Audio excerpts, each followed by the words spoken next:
Nobody knows. Should have seen very hallelujah.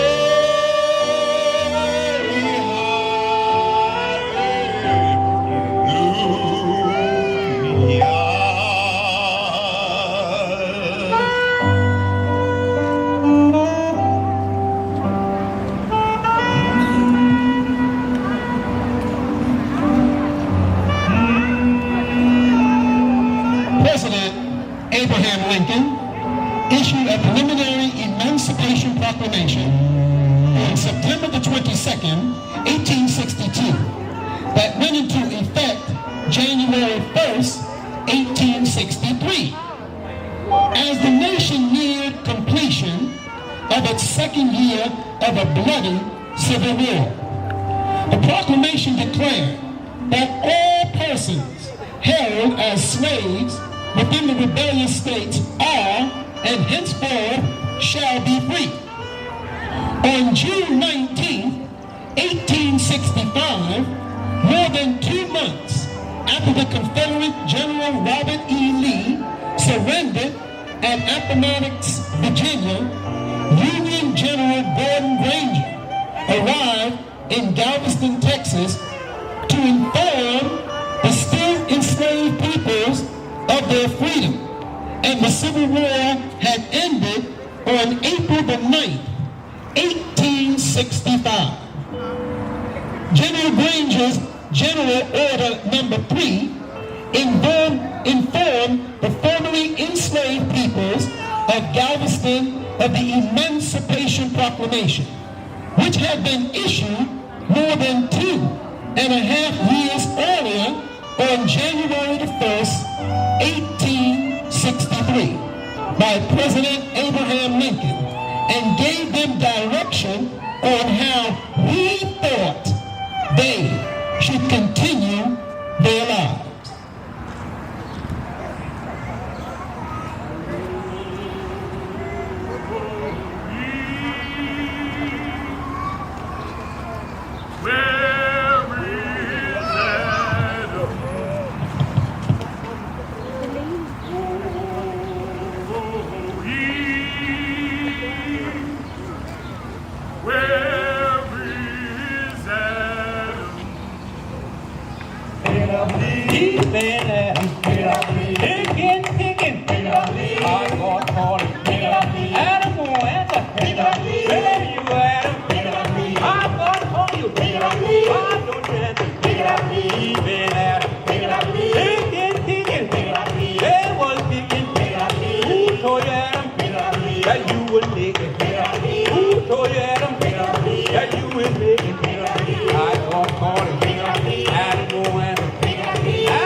Headquarters, District of Texas, Galveston, Texas, June 19, 1865. Journal Orders Number 3. The people of Texas are informed that, in accordance with proclamations and executive of the United States all slaves are free. This involves absolute equality of personal rights and rights of property between former masters and slaves. And the connection heretofore existing between them becomes that between employer and hired labor. The freedmen are advised to remain quietly at their prison homes and work for wages. They are informed that they will not be allowed to collect at military posts. They will not be supported in idleness there or elsewhere. By order of Major General Granger, F.W. Emery, Major, Assistant Adjutant General. As a reminder, the former slaves have been freed. The Emancipation Proclamation of 1863 will now be read. No, they wanted to have friends. Emancipation Proclamation, or Proclamation 95.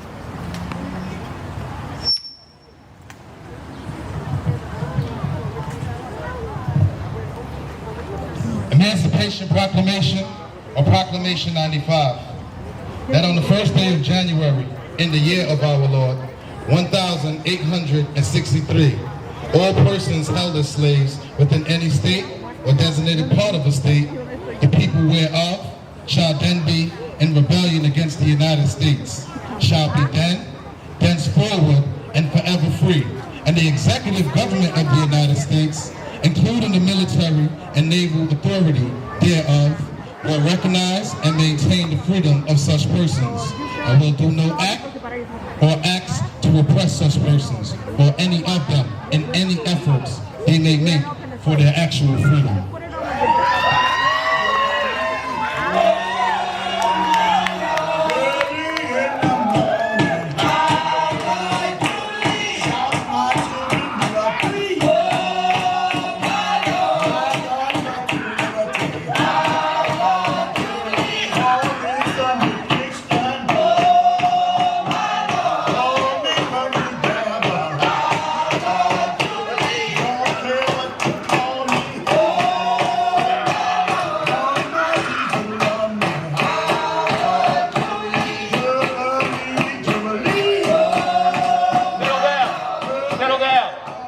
Settle down, please.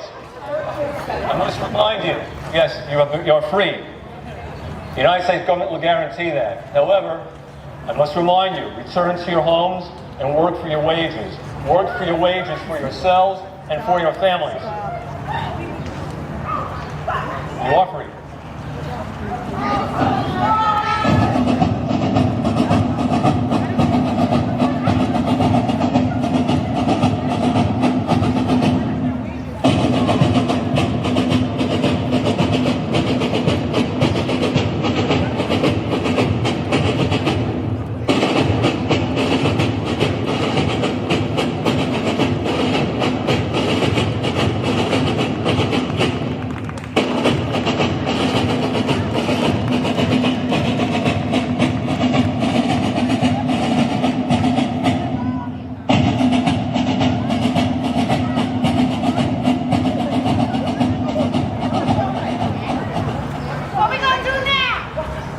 About y'all, but he said we free. I'm out of here. This bitter land,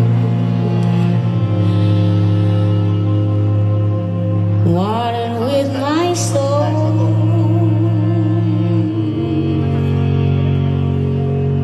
the fruit it bears leaves me so cold. This bitter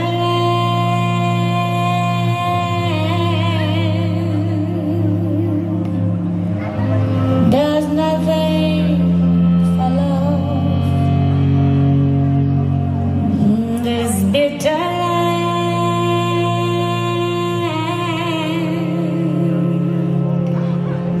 land brings pain. Yeah, Love. running on the concrete. Just as the enslaved had a glimpse of freedom in their sights, the taste of freedom upon their lips, the hope of freedom in their spirit, it was crushed for they were told they must return to work for the white slave owner. And yet, nothing, not even the cruel reality of being freed, but remanded back to the same lands that imprisoned them, could break their spirit and their knowing and understanding that, despite what any general order proclaimed, they were always a free people, with a lineage not only to tribes and nations of free people, but to those ancestors who are the direct foundation and creation of the free world. It was this knowledge and understanding that always remains alive in the hearts, minds, and souls of our enslaved ancestors.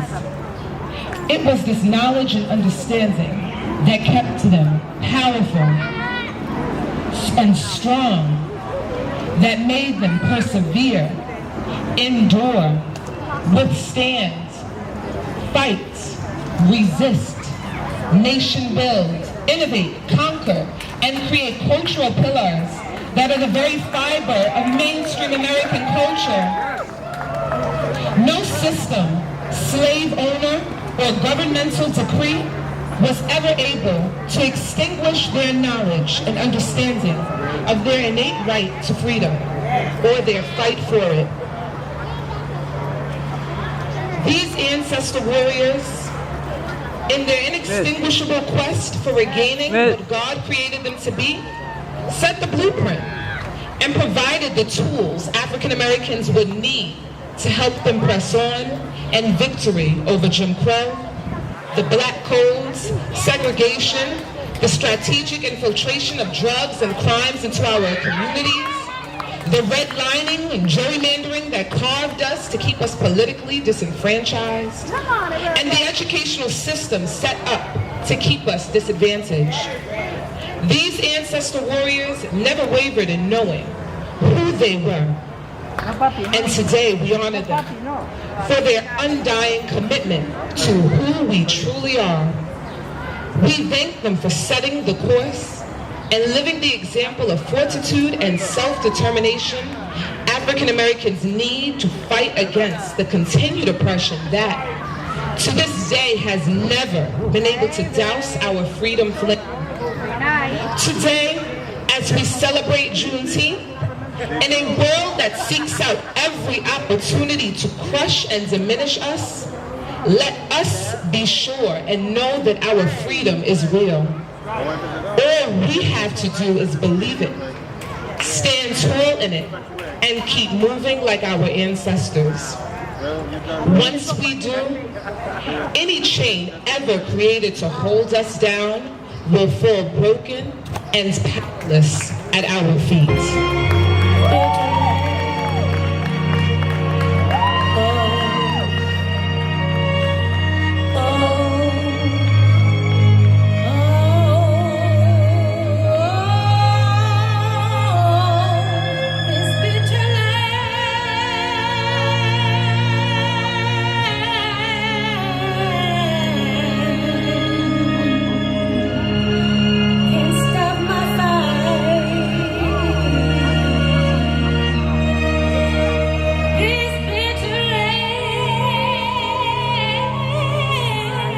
Excuse me, sir, could you move over a little bit, please? Thank you.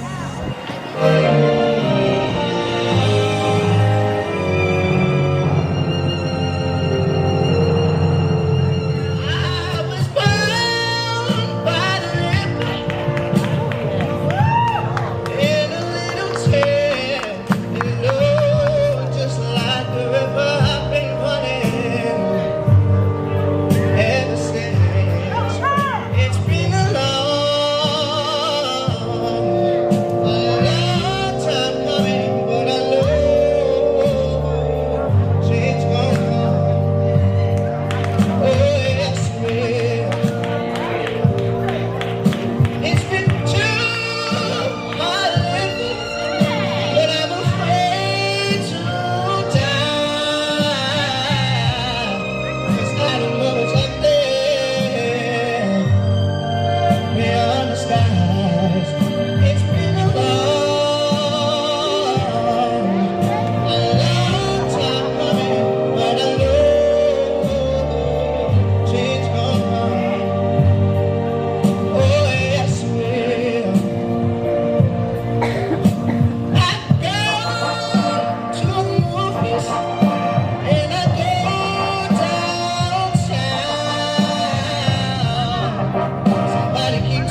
can't stand in the way.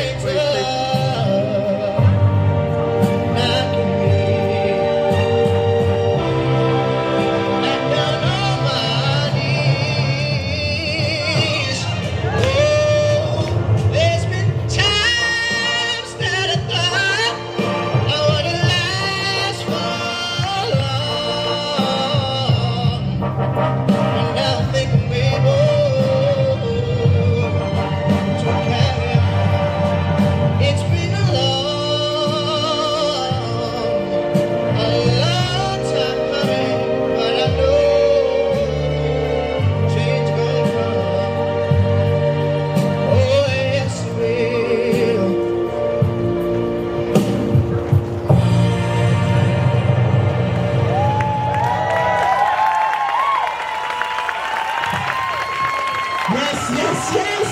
Give it up for our Juneteenth freedom players. Give it up. Our Juneteenth freedom players. We have for you today our Juneteenth freedom players featuring Professor Charles Thomas, the amazing Nubia Braithwaite. Also, we have performing today Gene Brown, Michael Callahan, Aurelia Casey, Riri Casey, Ernest Keith, Dakota McCoy, Dorcas Myers. We also have performing today Emmanuel Stennett, Joffrey Stennett, Kyrie Stennett, Gregory Taylor.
supreme, a love supreme, a love supreme, a love supreme, a love supreme, a love supreme, a love supreme, a love supreme, a love supreme, a love supreme, a love supreme, a love supreme, a love supreme, a love supreme, yeah, a love supreme. Let's hear it. A love supreme, a love supreme, a love supreme, a love supreme, a love supreme, a love supreme, a love supreme.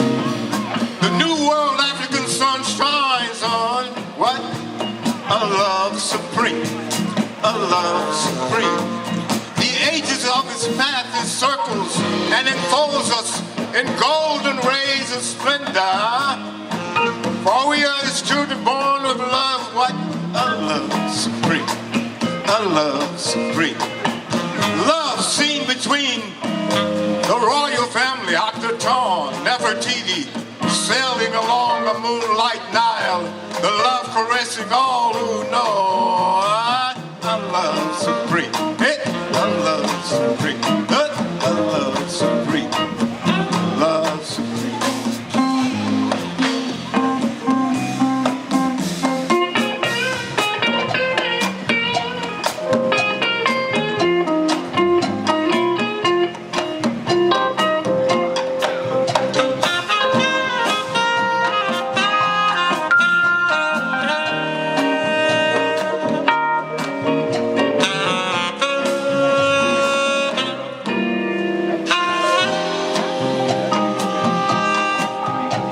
Was ever a man who was generous, so gracious and good, that was my dad, the man, a human being so kind, he could live like a king, 'cause he knew the real treasures in this life. Devoted to and always stand by me, so I'd be unafraid, free. If there was ever a man who was generous, gracious, and good, that was my dad, the man.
Gracious and good, that was my dad, the man, a human being so kind he could live like a king, 'cause he knew, yeah, the real treasures in this life to be devoted to and always stand by me, so I'd be unafraid.